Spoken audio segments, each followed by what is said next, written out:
Sa kaugnay na balita, naglabas rin ng babala ang Philippine Embassy in Israel lalo na sa mga naninirahan sa Northern District sa mga posibleng pagsabog o pag-atake sa gitna ng nagpapatuloy na labanan sa pagitan ng Israeli forces at Hezbollah.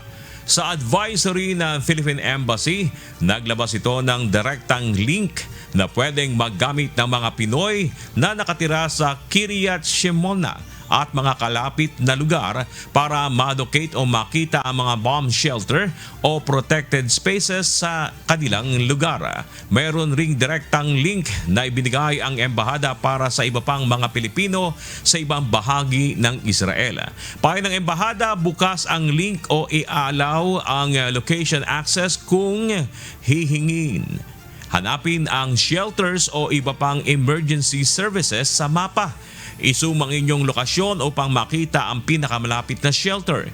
Hinikayat ang mga Pilipino sa Israel lalo na ang mga nasa hilagang bahagi ng bansa na suriin at pag-aralan ng link na ito upang mas maging handa at malaman agad kung saan papunta sakaling may emergency.